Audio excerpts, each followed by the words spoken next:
Harvey from the Progressive Unionist Party. Thanks for joining us. Why is your party so enthusiastically supporting a protest that so many people clearly think will only serve to damage Belfast on one of the busiest shopping days before Christmas? Well, I think it's wrong to assume that this is going to damage Belfast. I think the words of the Deputy First Minister earlier on in the week is what has really ramped up the tensions around this protest. There were no tensions before. Protests have been taking place in Belfast city centre every Saturday for the past year, one of which has had trouble at it. You don't think it's potentially damaging at all then? I think it's damaging that it's being hyped up the way it is, and I think the Deputy First Minister really needs to look at his words earlier on in the week, and not only that, but he needs to make an apology to the people who are going to turn out and protest, who are going to do it peacefully and lawfully, and he needs to make an apology to them for what he accused them of. Well, because all he said was that in his view, the UVF was organising the parade. You saying that's not right? That is absolutely incorrect. Who is organising the parade? And it's absolutely parade? Wrong to say that the people that have been protesting all year are ordinary, decent people who have genuine grievances. And what we end up doing is we end up speaking about this doomsday prophecy that it's all going to go wrong, it's all going to lead to trouble, and we never actually end up dealing with the issues. Yeah, but who is organising it? That's what people want to know. It seems strangely mysterious. Well, no, it's not mysterious at all, because an 11 bar 1 has been put into the police and into the Parades Commission. There will be a name on that 11 bar 1. What's the name? Whoever is organising it. Are you saying you don't know? I don't know. No. You don't know? You never asked? No. Not curious? Not really, no, because I just know that a group of people who have been protesting for the last year have been doing it around issues that we all care about, want to do a parade, the parade up to the Shankill. And what about the business owners in the centre of Belfast who are very concerned about the impact it will have on their trading on Saturday throughout the day? Do you have any concern for them at all? I don't think it will have any impact on their trade from the point of view of the protesters. I think the protesters will conduct themselves as they have done impeccably every Saturday for the past year. They'll continue to do that. They'll do that on Saturday.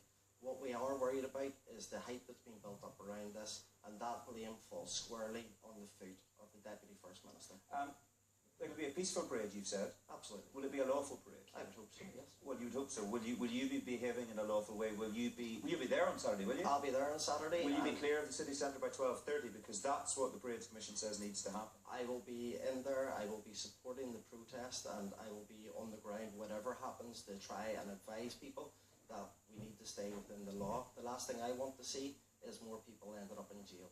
That's not what we want to see. We want to see a peaceful parade and a lawful parade. Okay, so you will be, and just to be clear, you will be encouraging people to move out of the centre of Belfast by 12:30, because that's what the determination says need to happen. I'll be encouraging people to stay within the law. Okay, and will you be making it clear to people that if they don't do that, they stand the possibility of being arrested? We've just heard from the Minister, Arlene Foster, who said people need to think long and hard about that, because it has a very long-term impact on them. Let's make this very clear. We haven't done anything else for the past year. We will continue to do the same as we've been doing for the past year, encouraging people that it needs to be peaceful, lawful, and that's how we get our message across.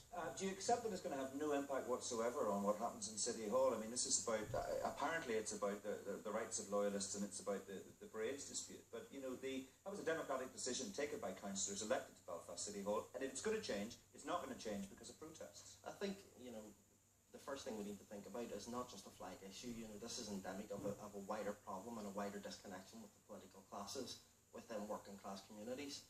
And we have had this problem for the past year. None of the issues have been dealt with. Nobody wants to deal with them. They just want to talk it up into a doomsday prophecy and discredit it. When are they actually going to start dealing with the issues?